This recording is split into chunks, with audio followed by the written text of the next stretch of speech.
посетители на Zoom каналот и на сите овие наши вебинари. Се надевам дека тука има чести гости. Ова е четвртиот вебинар во рамките на програмата за социјални вештини и позитивно родителство за деца и семејства со аутизам.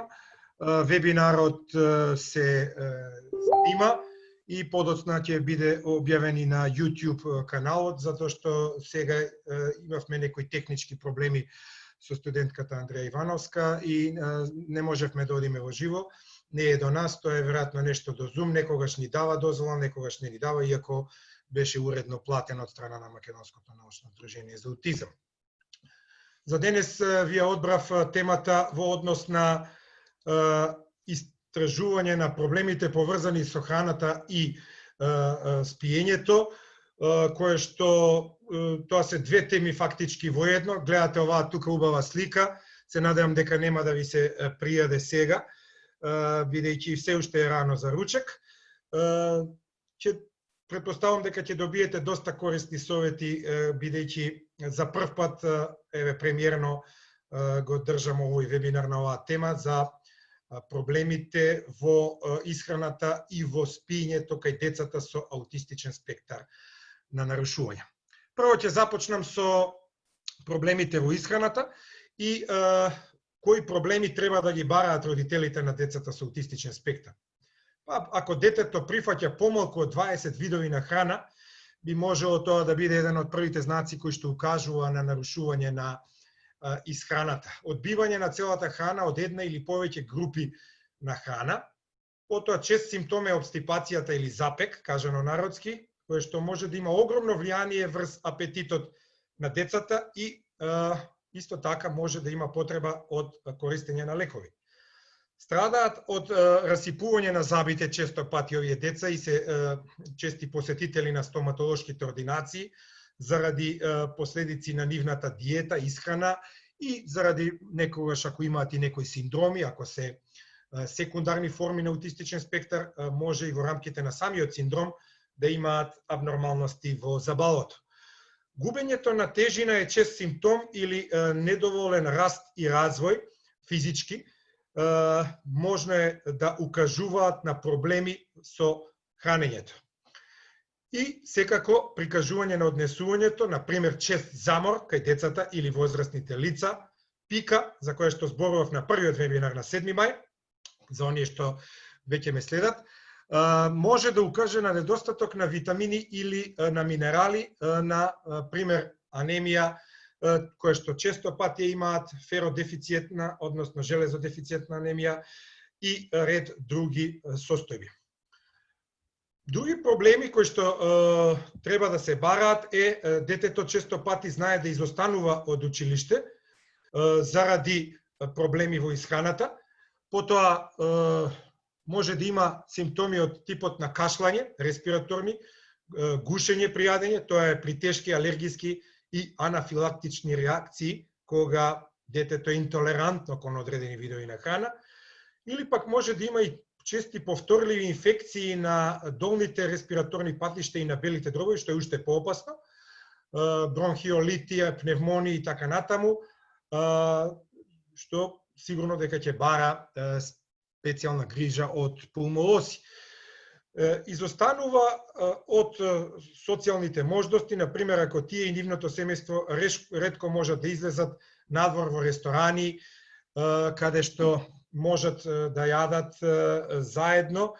Често пати родителите заради проблемите кои што ги има детето со исхрана, еве гледате на оваа слика, може да вришти, да негодува, да плаче, кога ќе види одреден тип на храна и тоа прави голем проблем, социјален проблем и затоа избегнуваат да се социјализираат родителите, да одат во ресторани, на јавни места каде што има повеќе луѓе.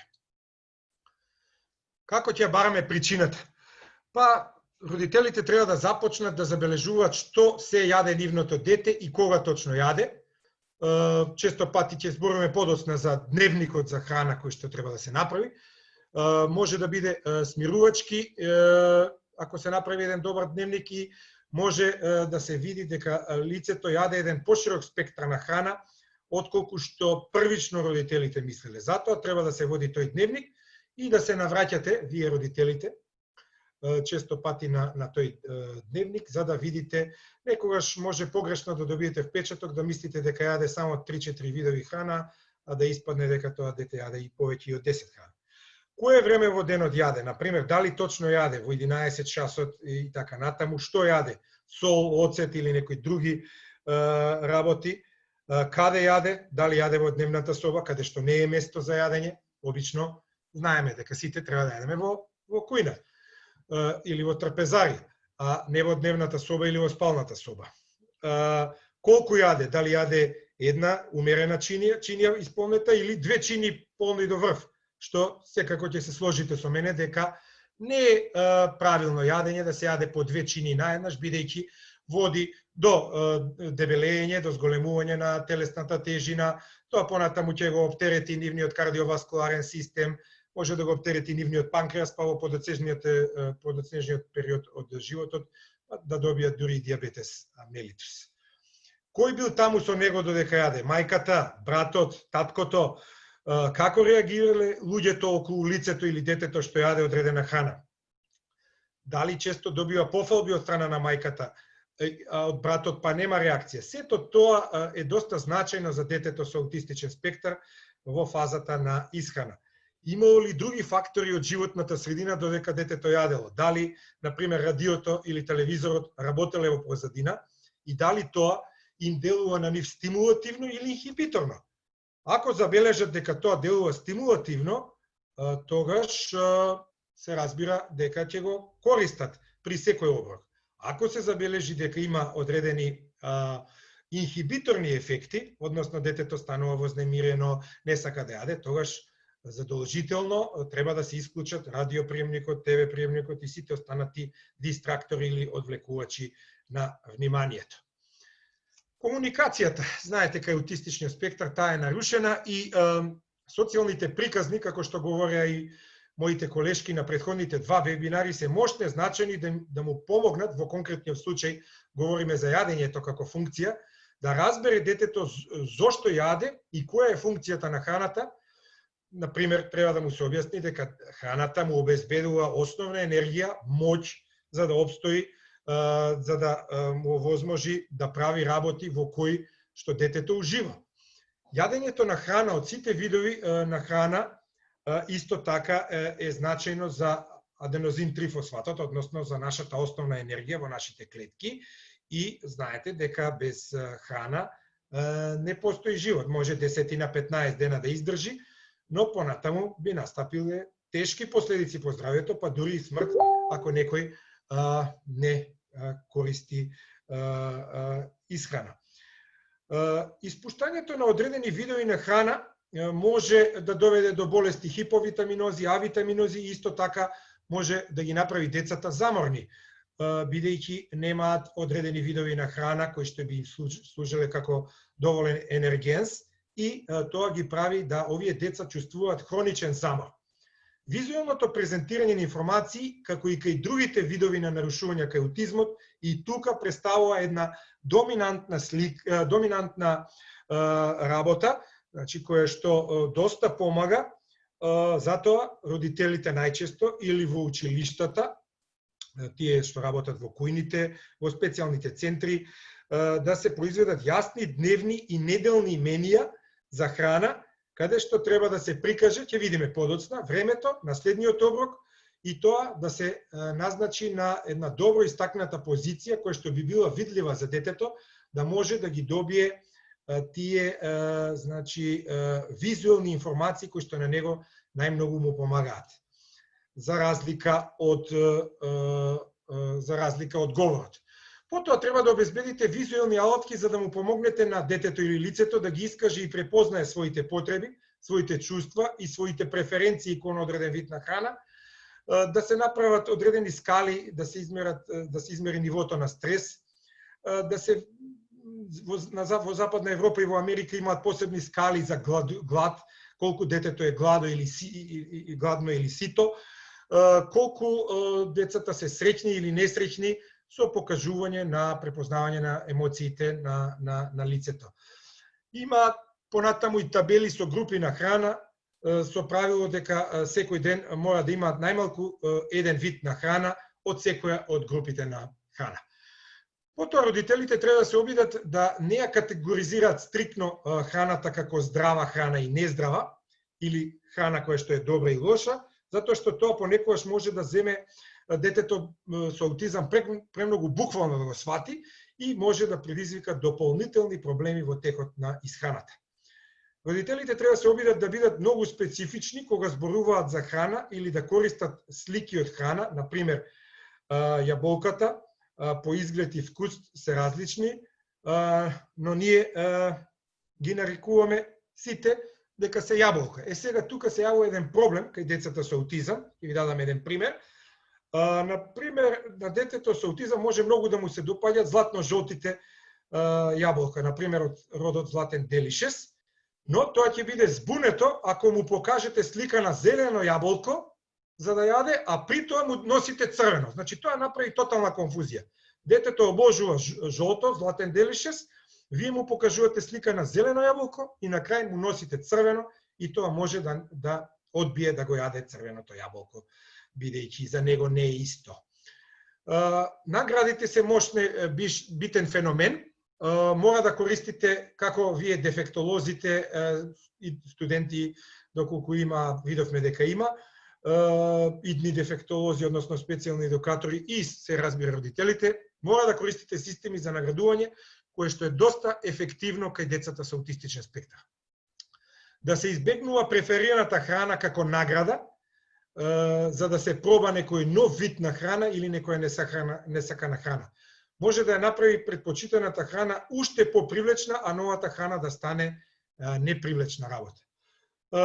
Потоа, треба да се осигурите дека акцентот на наградата не е само да јаде одредена количина на непредпочитана храна, туку да се толерира новата храна или вкус на новата храна. Непријатност и болест. Значи, исхраната може понекогаш физичката болка и непријатноста да влијаат врз тоа како лицето јаде.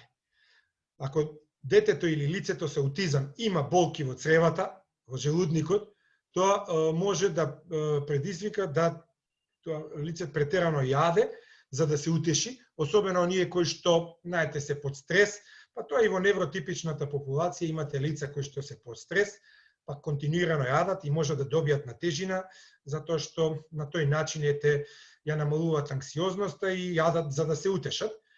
Има и некојаш има и обратно, значи може и воопшто да не јаде ако е под континуиран стрес. Обстипацијата исто така како феномен може да го прекине апетитот на детето. Горушицата или пирозис за медицинските лица, ако ме следат, значи тоа е на печење зад градната коска киселини, надоаѓање на киселини од желудникот нагоре кон хранопроводот, може да престане да јаде детето ако има вакви симптоми. За боболката и болката во устата, од болести на устата, ова за стоматолозите е битно, може исто така да направат некое лице да не сака да јаде. Некои лекови може да влијаат врз апетитот на детето со аутизам, например риталин, кој што често го примаат, тој е антипсихотик, риталин, или можат некои лекови да предизвикуваат тегоби во желудникот, например антибиотици како амоксиклав или некои што има и клавулонска киселина, да предизвикуваат нагризување, зголемено влачење на киселини и тоа дополнително да води до гадење и до одбивање на храната. Надуеноста на цревата или на абдоменот може да предизвика лицето со аутизам да се чувствува доста исполнето, а тоа всушност и да не е. Дури и кога не е јадено, детето или лицето може да чувствува ситост или исполнетост, а сепак да е гладно. Тоа е заради надуеноста на цревата, која што знае да биде чест симптом кај лицата со аутистичен спектар. Сега да ви кажам неколку збора за презентација на храната. Треба да се обрне внимание на деталите на храната и тешкотиите при промена кои што се карактеристични за лицата со аутизам. начинот на кој се прикажува или позиционира храната во чинијата или пакувањето на храната може да диктира дали детето ќе јаде нешто или нема да го јаде тоа. Тука треба да обрнете внимание на следните прашања. Дали е сменето позиционирањето на храната во чинијата? Значи, обично они сакаат секогаш на исто место да биде позиционирано. Дали храната е премногу количински поставена во чинијата или премалку? Дали има парчиња на храната? Во какво пакување е сместена? Дали логото има различна боја? Понекогаш детето со аутистичен спектар може и да една ист вид на храна, ако е од друга фабрика произведена за храна, со друго лого, да не ја јаде, само заради тоа што е навикнато да јаде од некоја друга храна. Сега да не правиме реклами на нашите фабрики или на странските. Дали е оштетена кутијата во која амбалажата на храната, и тоа може дури да влие. Ако е оштетена, може да детето да не сака да јаде.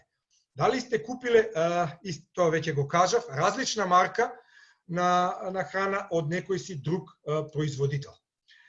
Обем и разновидност. Што подразбираме тука? Ако прекумерената исхрана се уште е проблем, откако барате причини и начин за нивно решавање, може да пробате со следните работи. Да ги намалите порциите на храна и да користите помала чинија од таа што претходно сте користеле.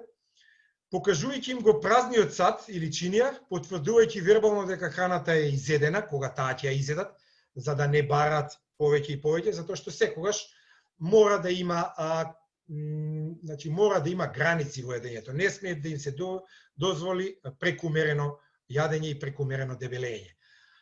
Ограничување на пристапот до храна со тоа што ќе ја чувате надвор од дофат на рацете на детето, користете брави или визуелни елементи, како што се знаци за нема, отворање на фрижидери, значи еден прецртан фрижидер, тоа би било знак дека не смее да го отвара фрижидерот, или шкафчињата кај што стои храната во кујната, или родителите воопшто да не купуваат грицки и чоколади, затоа што е утврдено со научни истражувања, и ние во нашите истражувања тоа сме го докажале, дека децата во чоколадите има концентрирани шеќери, бои, кои што можат да делуваат доста вознемирувачки и доста непожелно на децата со аутистичен спектар. И јас на родителите кои што доаѓаат на совет, секогаш им велам во диетата, односно во исхраната, кажано е на македонски, англичаните и американците повеќе го користат тој термин диета за исхрана, комплетно да се исфрлат смоки, чипсови, грисини и така натаму, и сите видови чоколади кои што содржат концентрирана сахароза. Постојување правила во врска со ресторани и продавници за храна.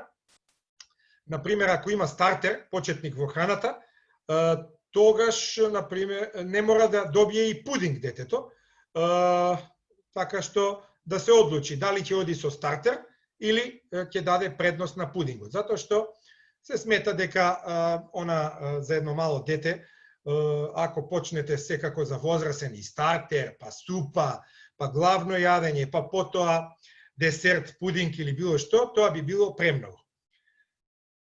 Одиме натаму со разновидноста на исхраната, знаеме и временскиот распоред за храна. Секогаш треба да имате точен распоред кога ќе имате доручек, кога е ручек, кога е вечера и кога се закуските во текот на денот, например во 10, во 15 и во 19 часот, со што постепено се намалува количината на внесна храна. Подобро е повеќе пати во текот на денот да јаде помалку, отколку да јаде, например, само 2 пати, а да се прејадува. Тоа предпоставам дека го знаете и од општа култура и од општи совети на колегите мои доктори, па и на диетолозите кои што гостуваат по нашите телевизии, дека подобро е често јадење, помалку, отколку 2 пати да јаде, да се прејаде.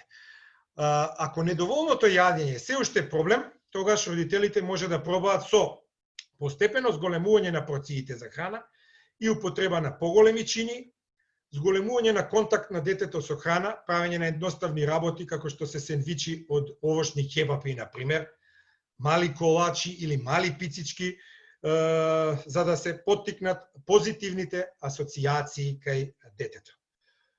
Потоа добро е да се воведе книга за храна, за исхрана, да се ќе видиме на крај, од овој дел, поставување на слики или цртежи на храна, што му се допаѓаат на детето, во предниот дел на книгата, а оние што не ги сака, обично се ставаат во задниот дел од книгата. Значи, буквално се прави како една книга со слики, каде што се поставени сите видови на храна, кои што детето ги преферира и оние кои што помалку ги преферира.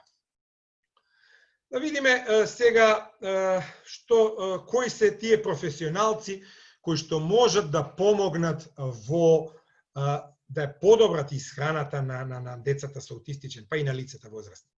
Вашиот општ лекар или семеен лекар може да ве упати на еден или повеќе од следниве професионалци или ординации, места кај што треба да отидете. Прво, стоматолог. Ако детето има тешкоти во исхраната, тоа може да биде резултат на одредени проблеми во забалото, на одредени проблеми во задната празнина, во устната празнина, се извинувам, или заради одржување на лоша хигиена на забите.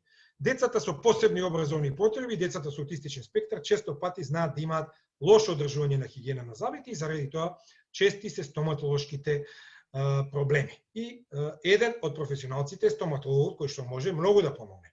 Диететичар, веќе го спомнав, диететичарот нуди процена и третман на здравствените проблеми поврзани со диета, особено ако детето има запек, односно обстипација, ако детето е алергично на одредени видови храна, а ние често пати и во мојот докторат тоа го докажавме, дека децата имаат алергии на лакталбумин, лактглобулин, казеин, глутен и така натаму, како и давање на практичен совет за проблеми со јадењето, зголемување на телесна тежина, ако е преслабо, или пак ако е крупно, дебело, адипозно, тогаш да се преземат одредени техники за слабење, односно одредени диети кои што детето би требало да го намали оној body mass index.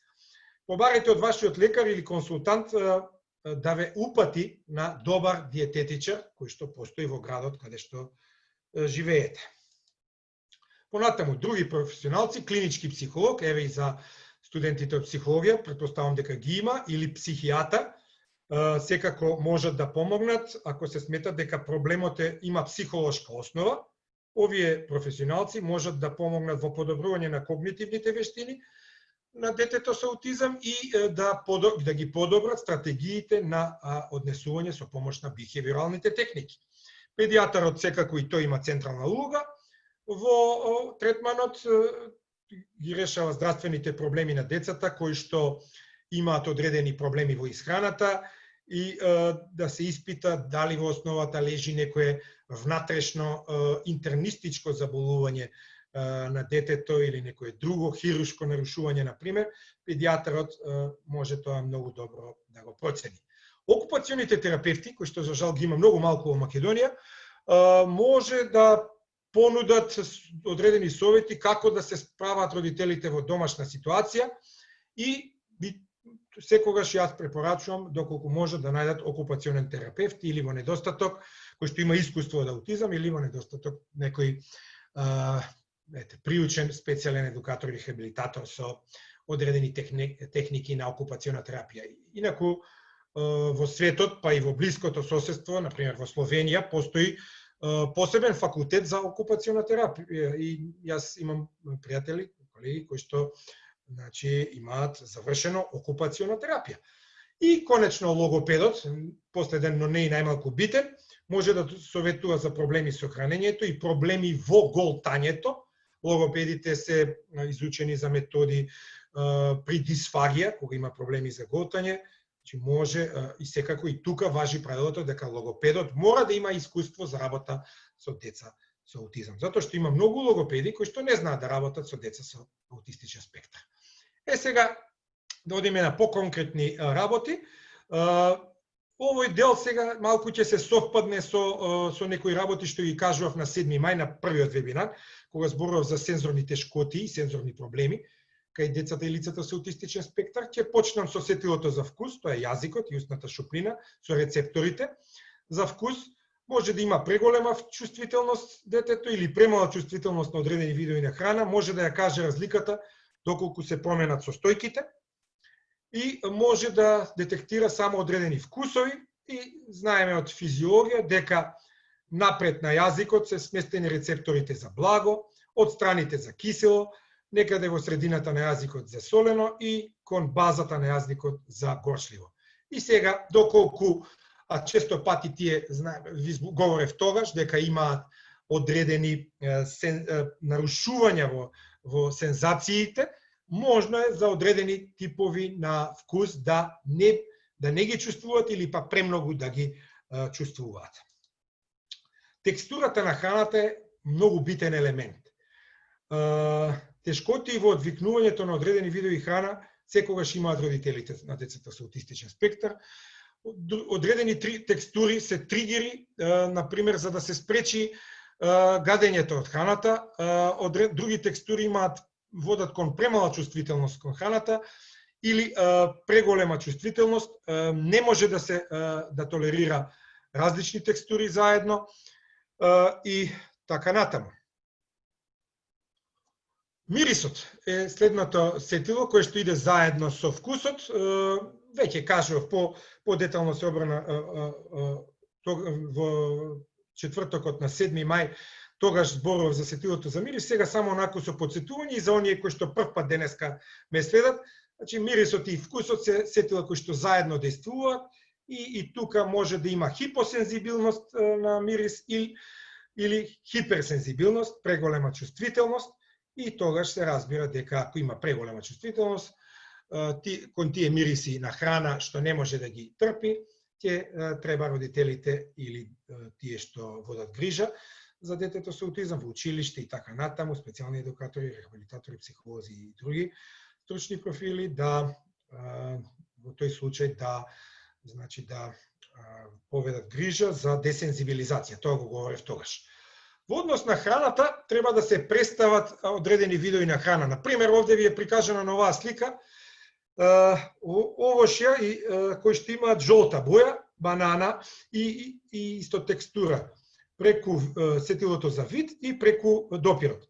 Значи жолта боја има банана, лимун, ананас, бабура и пченка, а преку допирот може да утврди дека бананата, лимунот имаат мазна боја и делумно бабурата, а ананасот веќе е бодликаво, нерамно и исто така пченката при допирот на храната имаат нерамна структура. За поделени чини нешто говорев, еве сега ќе повторам. Најдобро детето со аутизам е кога му ја делите храната во вакви чини кои што имаат прегради, па во едниот дел се стави, например, пченка тука, со жолта боја, овде зелена боранија и овде да се стави месото. Еве и стимулативни исто поделени чини со разни видови на животни кои што детето ги сака. Тука трет вид на чини. Како да препознаете глад кај детето? Детето може да стане попргаво, нервозно, анксиозно, може би треба да ги научите децата какво е физичкото чувство за глад, иако ретко тие знаат да кажат. Невротипичните деца и лица го чувствуваат, знаете, како болка во горниот дел на абдоменот, во епигастриумот, хипогликемијата, значи действува на хипоталамусот и тоа се чувствува како една страшна болка во желудникот. Но децата со аутизам не знаат да го кажат тоа и треба да им се објасни какво е физичкото чувство на глад и исто така често не го препознават чувството на ситост, па затоа знаат и да се прејадат. Затоа родителите, старателите и тие кои што водат грижа мора да водат евиденција колку изеле, како изеле, што изеле и така натаму. Пика. Што представува пика? Потребно, тоа се материи. Детето има една неодолива потреба да јаде материи кои што не се хранливи, односно не представуваат храна. Може да јаде земја, може да јаде трева, може да јаде хартија, например, и тоа може да биде предизвикано од страна на одредени нутритивни дефицити или дефицити на одредени тешки метали.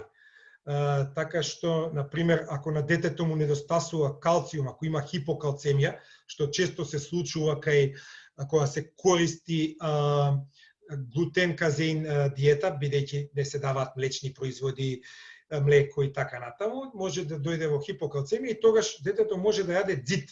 Значи малтерот од ѕидот каде што има калциум, тоа е прв знак на пример за хипокалцемија ако детето се обидува да јаде малтер од ѕидот. Така да пика е мощен незгоден симптом и треба да се справувате со тоа. Исто така пика може да ги задоволува сензорните потреби на детето да става често нешто во устата. Средината, односно каде детето јаде, например во училиште треба да се избегнуваат сите визуелни одвлекувачи на вниманието, како што е бучава, разни миризби, непријатни миризби од кујната што доаѓаат со зачини и така натаму. И секогаш на детето со аутизам треба да му се дозволи да го одбере омиленото место за јадење. Обично тие секогаш често го одбираат исто столче и стануваат доста нервозни и анксиозни ако некое друго дете им седне во училишната кујна на нивното столче и тука доаѓа до конфликти, до проблеми, расправи, па не дај Боже и тепачки и повреди. Затоа тука треба во училиштето наставникот кој што е одговорен да води ред точно, да му се овозможи на детето со аутистичен спектар ако оди во редовно училиште и да им се објасни на другите деца од невротипична дека тоа и тоа столче е тип дотично и секогаш на тоа ќе седи детето со аутизам бидејќи тоа сака секогаш да седи на исти места. Кои се социјалните очекувања? Па треба да го научите детето да седи на маса, не да јаде хаотично движејќи се низ собата. Седењето на маса е како што гледате на ова мало дете од прилика некаде до 1 година, доенче, да седи на вакви столчиња специјални, ги знаете сите тие. Разговор за време на јадењето обично не е пожелен. Јадење во близина на другите, да се научи да јаде со другите, да го користи приборот за јадење, а не да јаде со раце. И да се научи на културно јадење, да има одредени оние културни манири за време на оброкот, на кој што ги учиме сите деца и оние кои што немаат аутистичен спектар на нарушување. Интолеранција кон храна или алергии. Најчестите интолеранции кон храна се кон протеините глутен и казеин и тие се добро опишани во литературата. Така што и ние ги најдовме во нашата македонска популација, во мојот докторат, доста антитела кон глутенот, казеинот и ви ги спомнав и преска, да не се повторам, лакталбумините. Најдовме и во нашата популација, тоа е една интолеранција и се разбира дека таму апсолутно советувам избегнување на овие состојки во исхраната. Има специјални, има и брошури, има и на интернет специјални диети кои што треба да се избегнуваат ако се докаже дека детето е интолерантно кон одреден вид на храна. Тие интолеранцијата кон одредени видови храна може да даде обстипација, констипација, односно запек, и затоа потоа треба да се третира. Со избегнувањето на глутенот и казеинот, ако се докаже дека е, например, интолерантно, има многу подобрување во клиничката слика на аутистичниот спектар. Не велам излекување или комплетно истретирување на детето, да ја изгуби дијагнозата аутистичен спектар, туку велам дека може многу да се помогне, но само со 100% примена на таа диета. Порано пред 15 години се велеше дека се одеше на диета и со соја, кога ќе се утврдеше дека децата се алергични на глутен и казеин, но во последните 10-15 години и сојата не е благопријатна и не е пожелна и треба да избегнуваат децата и лицата со, значи соја и сите продукти на сојно млеко и така натаму, сојно брашно, сите тие треба да се избегнуваат. Бидејќи со слайдовите сум тука на половина, јас сега би дале пауза, би дал збор малку на Андреја, на модераторката. Мислам дека овој прв дел ви се допадна. Би требало 5-6 минути, еве јас да се одморам, а и вие да се одморите. доколку сака нешто Андреја да ви соопшти, нека повели она. Да, ви благодарам. Сакав, како што кажа професорот, да ја најавам паузата. Ќе направиме кратка пауза од 5 минути. За време на паузата може да се одморите со прикладна музика. И пред да започне паузата, сакам уште еднаш да ви известам дека сите ваши прашања можете да ги поставувате преку question and answer копчето на долниот екран, на долниот дел од екранот. Веќе имаме добиено 2 прашања, сите прашања ќе ги одговориме за време на дискусијата. Ви благодарам. Сега ќе почекаме да ја пуштиме прикладната музика и може да започне паузата.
дојде и крајот на паузата.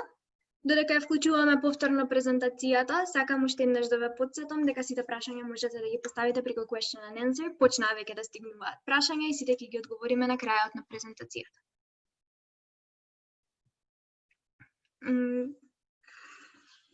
Ви благодарам многу. Првиот дел сметам дека беше поучен за сите. Исто така се надевам дека и вториот дел ќе биде исто толку интересен.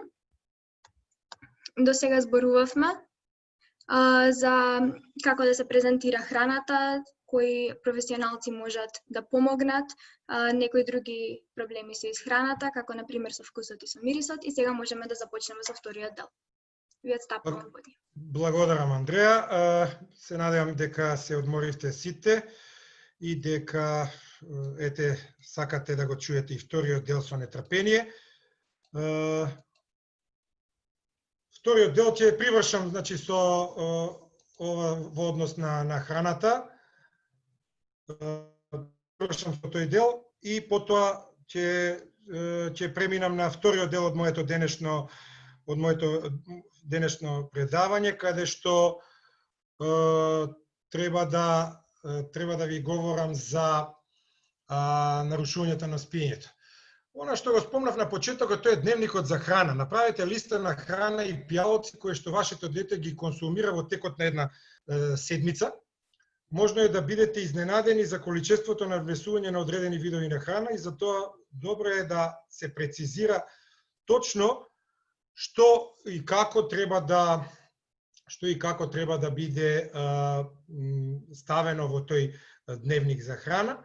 И обично децата инсистираат во точно определено време што ќе имаат за доручек, што за ручек, што за вечера, што ќе имаат како апетисани, например, во текот на денот. Тоа помага да се откријат недостатоците во исхраната и да се откријат кои се тие шеми во нивната исхрана. Заради тоа треба да се биде доста значи внимателен во однос на овие работи. Еве како изгледа таа табела, односно тој дневник, понеделник, вторник, среда, четврток, петок, сабота, недела, што ќе има од овие и треба да му се нацрта сликата, името на детето тука, датум и така натаму, кога е направен овој распоред, буквално нешто слично како распоред на часови што е во училиште, така и овде. Што има за појадок, што има за ручек, што за вечера, што има како апетисани, што е за пиење, и така натаму, и еве ги сите, овој лебот, например, ќе му се направи, ќе се во форма на сликички, користени од PEX методата, и тие ќе се закачат во полињата. Во ведување на нова храна, секојаш треба да оди во мали чекори, во мали порции, добро да ги идентификувате новите видови на храна, кои што треба да ги проба детето, да дозволите детето прво да истражи текстурата и мирисот на храната, без да очекувате дека веднаш ќе почне да ја јаде таа храна. Секогаш треба да, и тоа го говорев на првиот вебинар, дека треба во мали порции, дури една 16-тина од мала лажичка, да се оди на десензибилизација кога одите на нови видови на храна. Поттикнете го детето да лиже или да се намачка на устните, например со мед, да се намачкаат устните за кога прв пат треба да проба мед. Рековме за системот на награди или пофалби, кога секогаш сте постигнале некој нов чекор во исхраната, да се пофали, да добие детето некаква награда. И секогаш родителите или старателите или тие што водат грижа во училиште треба да се обидат да останат смирени, да не се нервираат ако детето не сака да јаде. И имаме и невротипични деца кои што не сакаат да јадат. Например, моите ќерки, една од моите ќерки, например, имавме големи проблеми во нејзината исхрана. Не сакаше да јаде се и едноставно плаче, вришти. И мора да бидете смирени, да најдете разни начини со залажување, со некојаш и со уценување, ќе ти дадам ова, ако го изедеш тоа е. Значи, во првите 2 до 3 години, многу и од невротипичните деца не јадат баш така лесно. Значи, мора родителите да бидат опуштени, смирени, за да и позитивно настроени, за да може и детето да се натера да јаде одреден вид на храна.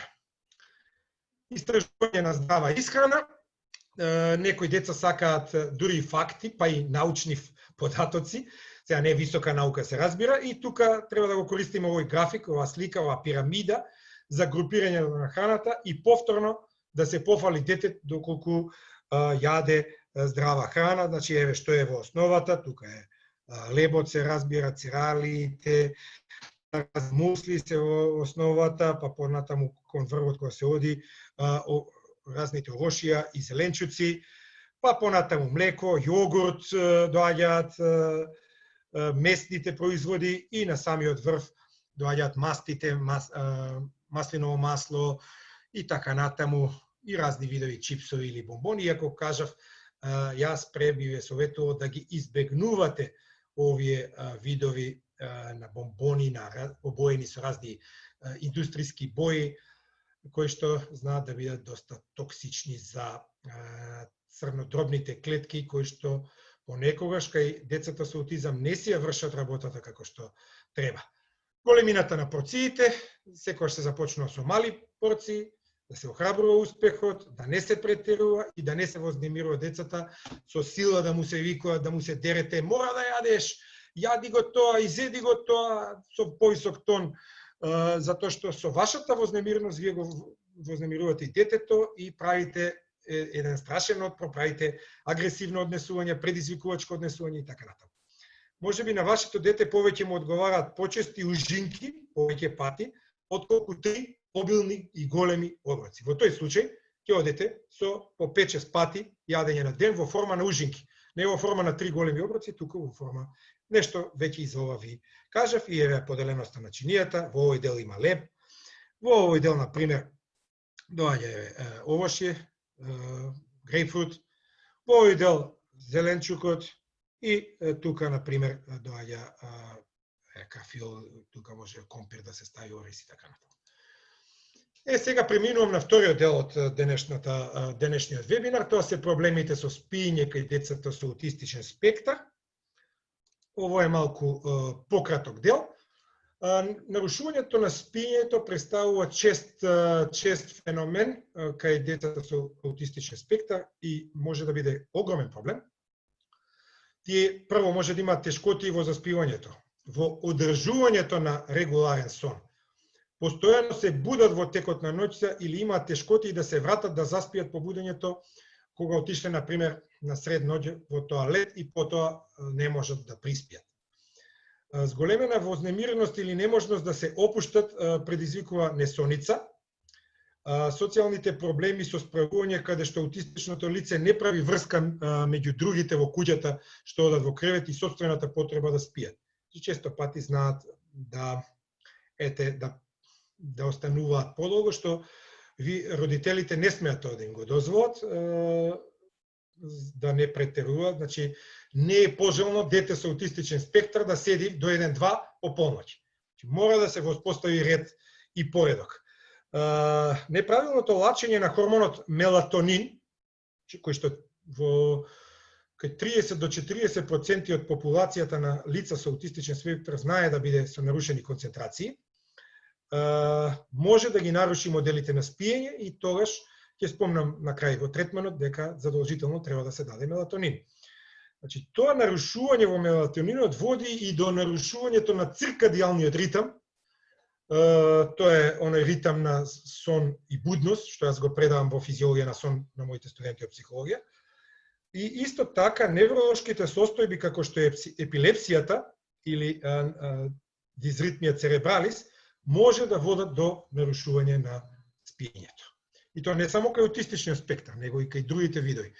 Сензорни разлики, како што се зголемена чувствителност на сина светлина која што доаѓа од паметните телефони, од компјутерите, лаптоповите, од други екрани на ТВ приемници, или чувствителност на одредени звуци или бел шум што може да биде вознемирувачки или расејувачки, односно да им го одвлече вниманието и наместо да одат да затонат во длабок сон, нив ги држи будни.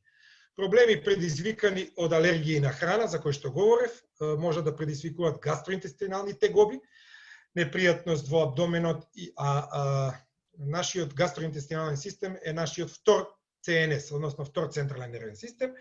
Тие се страшно многу поврзани и сите тие гастроинтестинални проблеми може да доведат до една зголемена чувствителност. Не е препорачливо земање на кафе, на какао, на кока-кола, се она што содржи кофеин во себе или други психостимуланси. Сите тие го подигнуваат централниот нервен систем, го подигнуваат нивото на будност и ги оставаат децата без спиење. Хиперсомнија пак е друг проблем, тоа е премногу спиење. Кога детето спие, например, по 14-16 часа на ден, тоа е премногу, зголеменото исцрпување на детето може да биде предизвикано од дополнително искуство со стрес, што луѓето го доживуваат во одредени социјални ситуации. Сега, за стратегиите за справување, родителите треба да направат дневник за спиење, дневник за сон. Дневниците за спиење може да се користат за да се воспостават какви било необични модели на спиење и да се идентификуваат факторите што може да влијаат на способноста на лицето да спие.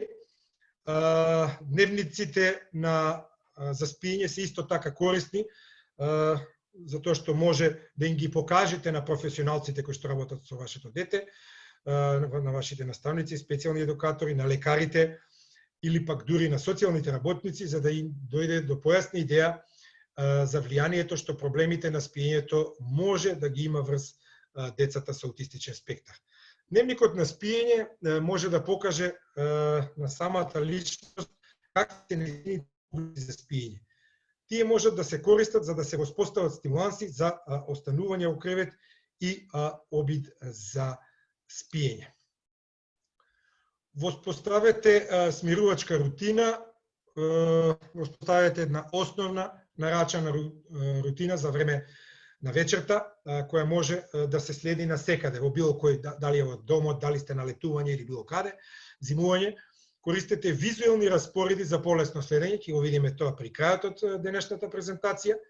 Ако е можно, секогаш да го ограничите времето кое што детето го преминува пред екран, ТВ, компјутер, таблет или паметен телефон.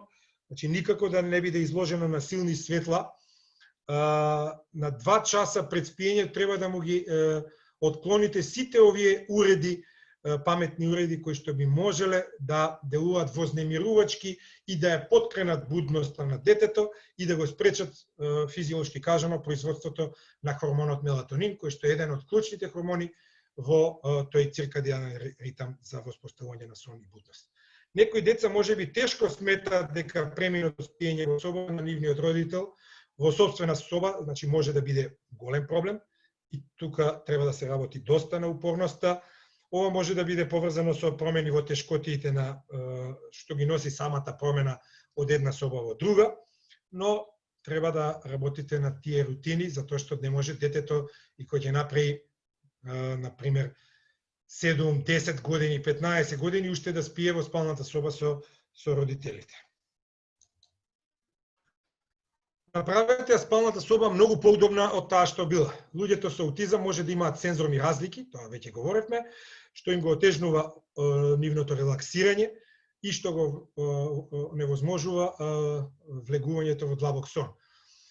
Може да се помогне со блокирање на светлината, со користење на темни завеси, темни ролетни, црни ролетни, да се намали бучавата во домот, со користење на густи теписи, со ставање на двојни врати во собата, целосно затварање и изолирање со оние изолир траки во околината на вратата.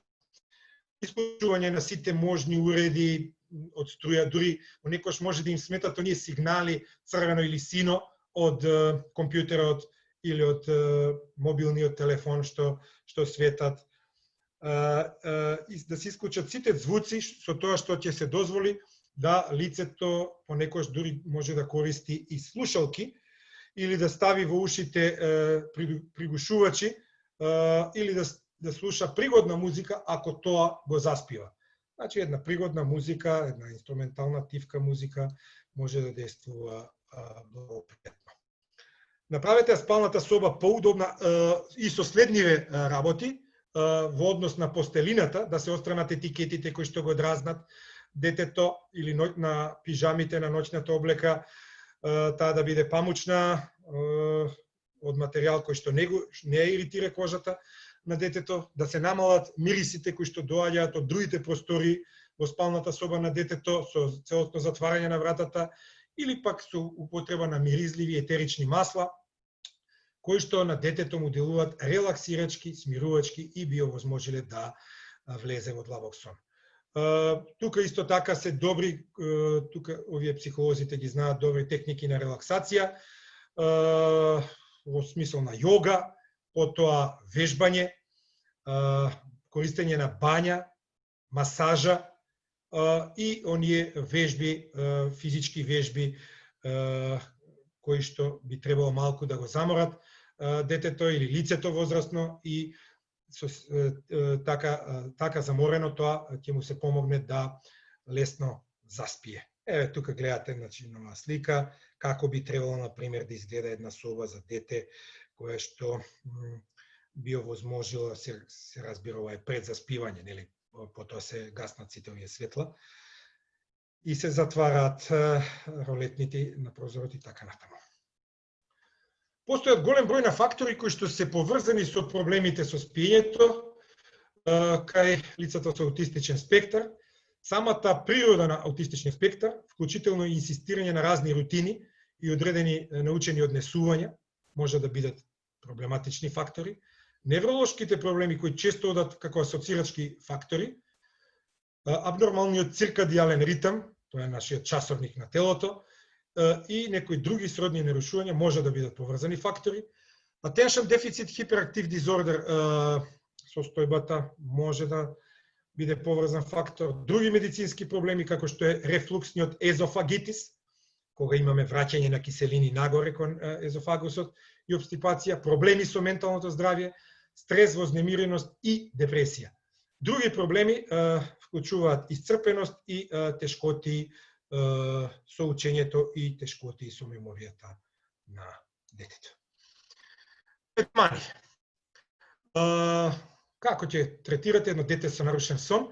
Па одење во кревет постепено и секогаш порано и порано. Значи нормално е детето во 21-22 часот да биде веќе во кревет, да има отприлика закажано будење во точно определено време, понекогаш се користат и будилници, ограничување на сонот, ограничување на времето што некој го поминува во кревет, кажав да не пијат по 12 и 14 часа. Се знае, за едно дете 8-10 часа, еве, нека е 10 часа, 11 е нормално. Се што е преку 12 часа, например, за дете од 10-15 години, тоа не е вред.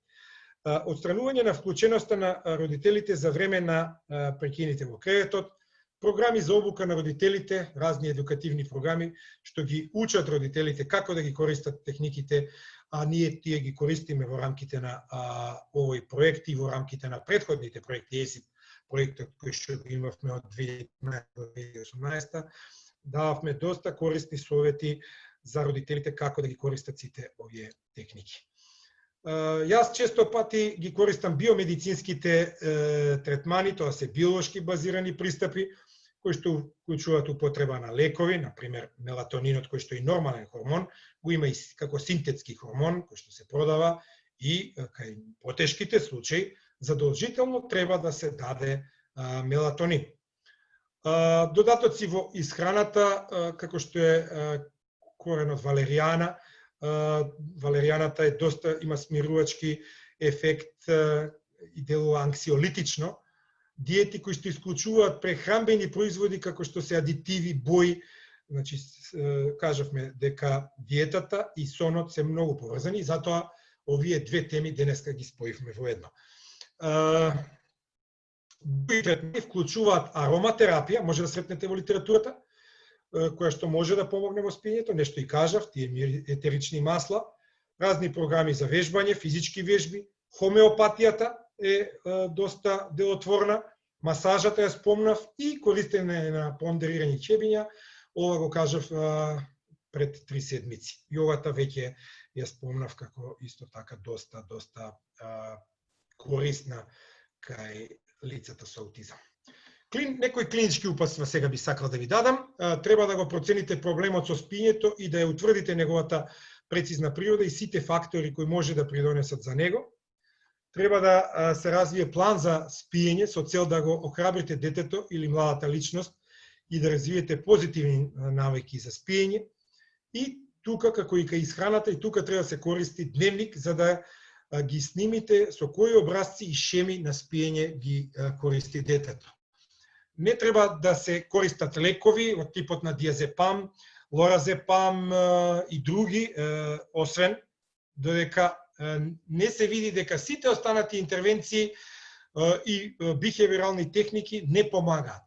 Ако се работи за тежок клинички случај, каде што сите овие претходно напоменати биомедицински и останати вежбања, йоги не помагаат, тогаш за да може да се воспостави еден нормален сон, мора детето да прима и антипсихотична терапија, и анксиолитична терапија, значи се за да се овозможи добар сон. Затоа, кога се применува на овие лекови, веќе антипсихотици, никако на своја рака не смеат родителите, па ниту дефектолозите не смеат да препорачуваат, туку треба да се консултирате со специјалист педијатар или пак детски психијатар. Колку долго и кога треба да спие вашето дете? Па кога вашето дете е изморено, секако дека треба да легне во кревет. Например, ако е изморено и во 20 часот, вие ќе му овозможите да оди во кревет, ќе му помогнете со сите овие методи и техники. Не мора да чекате, например, ако секогаш оди во 22 часот. Че ако приметите дека е премногу анксиозно, дека плаче, дека една од причините често пати е дека детето е заморно и заморот може да даде предизвикувачко однесување. Треба исто така да се води грижа кога се буди и потребата за сон ќе знаете дека не е правило и не е еднаква кај секој дете. Некои деца спијат по 8 часа, некои по 9, некои по 10 часа. Секој дете си има различна потреба за сон и за време трајање на сонот. Соба за спиење, еве тука дадено ви како би изгледала една соба, спална соба, каде што детето треба да спие, односно да се одмора во текот на ноќта. Светло 0, значи да се минимизира, визуелни стимулации на 0, да се откријат, да се отстранат или покријат сите електронски уреди што зрачат, што светат. Тоа веќе ви го напоменав. Играчките исто така кои што му го одвлекуваат вниманието на детето да се отстранат од неговата блиска околина. Да се внимава дали креветот е удобен и лежењето во креветот, да се земат предвид сите производи и сензорни разлики кои што детето ги има, дали е хипосензибилно или е хиперсензибилно. И исто така, ова што сакам посебно да ви го нагласам, тоа е топлината во собата. Ако е претопло во собата, детето може и заради тоа да не може да има квалитетен сон. Затоа, често пати треба да се намали температурата, да се излуфтира во зима особено, да се отвори, да се намали, па потоа пондерирано ќебе или со разни органи пондерирани, да, кои што вршат притисок, често пати кај децата што се хипосензибилни, да им се подобри начинот на спиење. Рутина за спиење, мора да се воспостави таа постојана рутина, да се вклучат сите активности можни за релаксација, кои што не предизвикуваат ментална стимулација на детето и секогаш со помош на визуелна ПЕКС метода или некои од другите визуелни техники преку поставување на постери или табели, каде што можете да ги прецртувате активностите кои вие ќе ги направите. И еве тоа е прикажано на овој слайд, како да воспоставите рутина за спиење. Значи, кога е време за во кревет, треба да облече пижами и сето тоа со слики, значи, треба да биде представено, да оди во тоалет, да ги измие рацете, значи, тоалет, ова е знакот за тоалет, да ги измие рацете. Прво почнуваме со пижамите, значи на една трака, да биде ова закачено, потоа да ги измие забите, па да се напие вода, ако сака да се напие вода, па ако има потреба да прочита некоја книга и да легне во кревет и на крај се разбира да заспие. Многу едноставно и просто, но за невротипичната популација никој не користи ваков след на активности, но на детето со аутистичен спектар или на младинецот мора да му направите ваква рутина. И кога ќе ги облече пижамите, вие го штиклирате, кога ќе заврши со тоалетот, ги штиклирате сите овие активности и така натаму. И детето, кога ќе ги види сите штиклирани активности, веќе ќе биде смирено и ќе може да заспие. Овде еден пример на Вики, едно девојче Вики, која е низината рутина. Прво се капи во тоалетот, па ги мие забите, па оди во кревет, мајка и чита приказна, ја бакнува пред спиење и потоа конечно заспива, нели? Се гаси потоа светлото и Вики заспива. Анксиозноста. Високото ниво на анксиозност делува негативно и на сонот и го инхибира неговото траење и неговиот квалитет. Секогаш треба да се обидите да имате една така наречена кутија за грижи или на англиски worry box, за да ги испразните на некој начин грижите од главата на детето пред тоа да замине во кревет. Значи може да му кажете да детето ги запише на едно ливче с неговите грижи кои што ќе ги стави тука и потоа тие ќе бидат разгледувани и ќе заедно дискутирани со детето за да може подобро да заспие. Храна, видови на храна која што се докажани дека го подобруваат спиењето. Бананите се еден добар анксиолитик и антидепресив заедно со бадемите. Сокото цреши исто така, ако се разбира, ако нема алергија, пречувствителност на овој вид на храна. Јогуртот, особено оние што се богати со лактобацилус, јогурти и овошни јогурти може да биде и секако медот, се овие 5 главни видови на храна кои што го подобруваат спиењето кај детето. Јас еве ви ги најтопло ви ги препорачувам. Од лекови, мелатонинот е тој кој што може да биде препишан, значи за да му помогне на детето. Тоа е една од крајните фази пред да се премине на анксиолитична терапија. Мелатонинот, еве како изгледа на пример едно шишенце, 3 мг ова доза, да се доколку не помогнат сите методи, јас често пати во мојата практика го препорачувам и мелатонинот. Доколку и тој не помага, тогаш треба да се дадат анксиолитици и хипнотици, значи тоа се оние лекови, да не ги редам сега, да не им правам реклама на овие фармацевски кутии, ги знаете тие. И на крајот од денешното предавање, значи пред се секогаш треба да внимавате да воспоставите една добра хигиена на спиењето. Ете, јас би имал толку за овој денешен вебинар, да ви се заблагодарам за вниманието.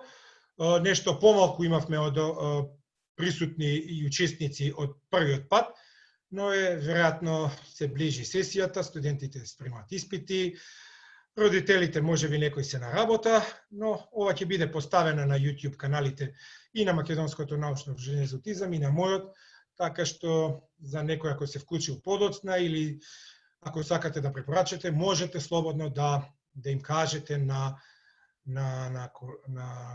значи на вашите колеги и пријатели да го погледнат. Еве сега Андреја како модератор ќе преземе улогата на модератор. Повелете. Ви благодарам на презентацијата. Сигурна сум дека беше поучна за сите посетители. За време на презентацијата разгледавме неколку проблеми со исхраната, како непријатности, болести, потоа средината во која што детето јаде, интолеранција на храна, обемот и разновидноста на храната, професионалци кои што би можеле да помогнат. Потоа разгледавме и други проблеми со спиењето, како на пример тешкоти во заспивањето, хиперсомнија, воспоставување на смирувачка рутина, потоа фактори поврзани со проблемите за спиењето и третмани и клинички упатства. Сега би можеле да продолжиме на дискусијата. Веќе има стигнато неколку прашања. Би сакала да ги прочитам. Едно по едно. Би замолил сум. Првото прашање гласи: моето синче има 2,5 години и не се храни самостојно. Суспектно на АСД и на сензорна интеграција, за жал во прекин поради вирусот. Освен 2 намирници кои ги јаде со рака, не умее да зема сами да држи храна, има отпор да земе храна на парчиња и нема никаков интерес. Самостојно пие вода и сепак џвака храна.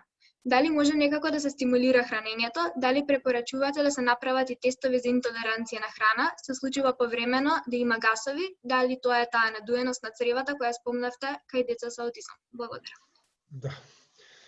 Благодарам на господјата и на вас, Андреја, за прашањето.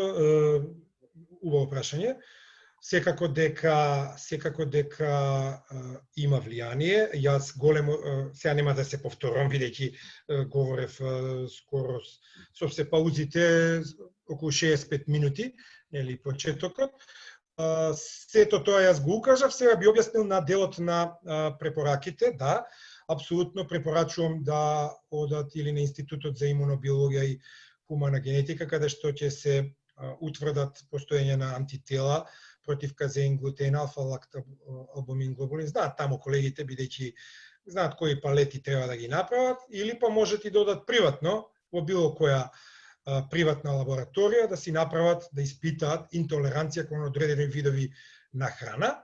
И тоа е секако поврзано, надуеноста на цревата и гасовите се поврзани едно со друго и мора да се испита и тоа.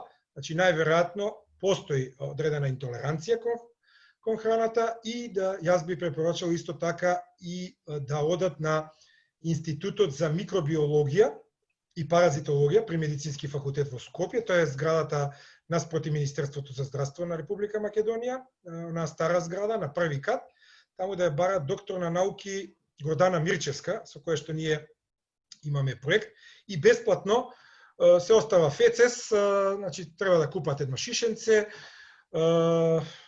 стерилно во било која од нашите аптеки и да земат ФЕЦЕС од утринскиот пожелно и да отидат таму од 10 до 2 во работните денови, да го предадат на неа, да видиме да не има кандида албиканс и да не има некои хелминти паразити, затоа што и тие можат да дадат надуеност на цревата и да дадат гасови.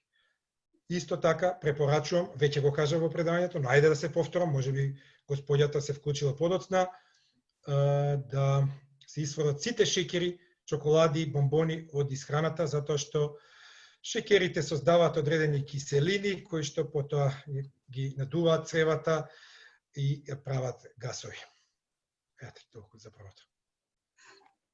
Благодарам на одговорот. Тоа го одговари второто прашање, кое што беше поставено од истиот родител, што беше каде точно се испитува интолеранцијата на казеин, глутен и млечни производи. И има и трето прашање од истиот родител, тоа е дали го препорачувате немечек протоколот за деца со аутистичен синдром на нарушување. Па немечек протоколот не е тема на ова денешно предавање и јас немам искуство со тоа и нити го препорачувам, нити го забранувам, така што едноставно не го применувам. Тој можеби во некои работи кои што јас ги користам се совпаѓаат со делови од тој немечек, но морам да признам дека едноставно не сум до крај запознаен со тој и не можам да го препорачам бидејќи не ги знам принципите на тој немечек протокол. Знам основни работи, знам на што се базира, но не сум баш сигурен дека има, препорачувам само она што сум сигурен, а тоа се оние биомедицински методи на третман, кои што во последно време ги спроведувам во тоа, бидејќи се собствениците и членови на Македонското научно сдружение за аутизам, јас сега ќе ги кажам, тоа не е никаква реклама.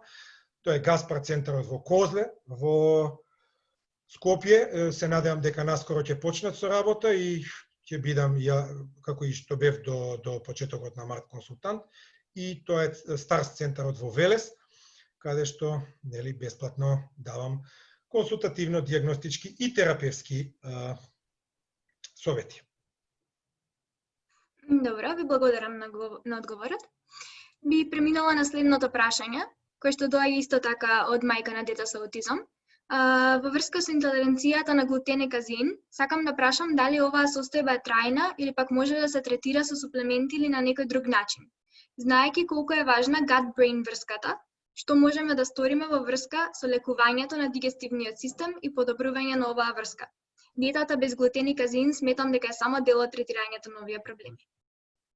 Да, секако, тоа е само дел. Нормално дека не е само тоа, диетата без казеин глутен, но е еден од клучните делови, би рекол, и има многу работи кои што за gut-brain поврзаноста, јас на англиски ќе имам предавање, тоа на две конференции сега што следуваат во јуни, онлайн, се разбира. Првата е и таму сега нормално не би одел на долго и широко, бидејќи тоа веќе и не би сакал да ја одземам ексклузивноста на тие две конференции. Не можам се да кажам денеска за час и половина, 90 минути. Ќе бидат поставени јас ќе ги споделам тоа на моите профили на Facebook и на Македонското научно здружение за аутизам, мојата презентација, која што е веќе готова, од 8 до 26 јуни на Универзитетот во Краков, Педагошкиот универзитет, има една конференција за аутизам и таму ќе биде, иако морам да кажам тука кога сме, за жал, тоа требаше да биде предавано утре во Скопје на конференцијата, која што ние откажавме, на RIA-Touch конференцијата, и тоа предавање сега наместо во живо ќе оди со снимен мој глас на англиски и со презентација, кој што ќе може секој да ја погледне, и исто така уште слично со тој наслов на RIA-Touch конференцијата во Холандија, но тоа мислам дека нема да биде вака јавно и слободно, бидејќи колегите од Холандија одлучија да направат конференција која што е со плаќање, 90 евра барат. Јас не верувам дека никој од Македонија, ако има некој, слободно нека се пријави, немам ништо против, но мислам дека ќе им биде прескапо на нашите родители, колеги, колешки, дефектолози, психолози, доктори по медицина да можат да го слушаат таму тоа предавање. Она што е во основата, значи само на кусо казеин, глутен, без и останатите, например, некои деца може на лактоза да бидат интолерантни. Тогаш ќе се исфрли се она што има лактоза. Давање на пробиотици, апсолутно, пробиотици мора да се даваат кај деца. Утврдување дали има кандида, ако има кандида со нистатин или со други антикандидиазни лекови да се уништи кандида албиканс или другите паразити да се уништат. Може да има и други цревни паразити, хелминти, кои што и тие треба со антихелминтијазни лекови да се уништат, и тоа сето ќе доведе, значи со подобрување на состојбата во цревата, ќе дојде до подобрување и на состојбата во централниот нервен систем. Затоа таа gut-brain оска е мощне значајна, и секако тука доаѓа во предвид давањето на витамините од Б комплексно, но сето тоа го имам убаво објаснето во мојата презентација, и таму само не разбрав дали беше ова родител или колега или колешка што го поставува прашање. Беше од родител на дете со аутистичен. Доколку има некој, јас би замолил и да се вклучи и во живо, доколку некој сака, да биде поинтересно да го направиме вебинарот. Ако има некој што не се срами, родител или колега, колешка, студентка, студент, слободно нека се појави со аудио или со видео. Еве, вие пошто сте, значи, како chair на овој, ги имате командите, да кажам, во однос на Zoom, да му овозможите. Значи, слободно, јас не бегам и од незгодни прашања. Доколку има некој прашања, еве, јас како презентер, јавно на тие што се уште слушаат, а веќе ги има тука околу 40, да слободно нека се вклучат со дискусија во живо, ако не, продолжете понатаму ако има уште прашања. Додека чекаме да се изјасни некој дали би сакал да се вклучи, има уште едно прашање кое што е стигнато. Прашањето гласи: здраво, мојот син има 5 години, имаме проблеми со храна, не сака да јаде само геврек и бурек, но оваа недела ништо не сака да јаде, само чоколада. И често имаме проблем со спиење. Се буди наутро во 3 до 4 часот со смеење, не сака да продолжи со спиење. Тоа е се она што го кажав. Мислам, се она што го предавав денеска во тие 65 минути, се можат да најдат родителите. би требало да им е појасно, сега нема да ја повторно презентацијата, мора да отидат на лекар, да се консултираат, нека одат на диетолог, исто така диететичар, нека одат, еве, може кај мене, ако почнам од јуни, не знам точно кога би било тоа, мора да се посоветуваат, може да одат и кај детски психијатар, но сонот е сигурно поврзан со исхраната и мора чоколадата да го исфрлат. Апсолутно ги советувам да го исфрлат чоколадата од исхрана и да полека, постепено да се обидуваат од некој од овие здрави видови и да бидат многу упорни. Значи нема дете што не сака. Мора да се најде патот, што велиме, до срцето и до свеста на детето, да се продре, за да детето почне да јаде одредени видови на храна. Ете, мислам, тоа се советите, бидејќи е многу општо прашањето. Прашањето беше се она што го зборува во двете теми. Прво за нарушување на исхраната, потоа и за нарушување на сонот. Значи, сигурно има некоја тегоба, да се види кандида, тоа го одговорив на претходната гледачка, учесничка, господја мајка, и значи, да се види дали има нешто во гастроинтестиналниот тракт и потоа може, доколку се исклучат сите тие работи или доколку се докажат да се истретираат сите тие работи во цревата и потоа да се оди на подобрување на сонот и со сите овие дистрактори да се исфрлат, да не му се даваат многу мобилни телефони и така натаму. Благодарам за прашањето. Добро, ве благодарам за одговорот. Исто така им благодарам на сите што поставија прашања. Тоа се сите прашања што имаат стигнато и доколку нема други прашања, би можеле да го завршиме вебинарот. Па да, добро, еве, јас би се заблагодарил на сите оние најупорни што беа околу 40, нешто над 40, па нешто паѓаше бројката под 40 за присуството. Очекувам дека и други, бидејќи ми најавија некои колешки дека се на работа и дека обично ги гледале вебинарите попладне и вечер, откако ние ги постираме на YouTube или на Facebook, дека ќе ги гледат, така да очекуваме дека повеќе, неколку стотици сигурно дека ќе ги видат и тоа е успех за нас како Македонско научно дружение за аутизам.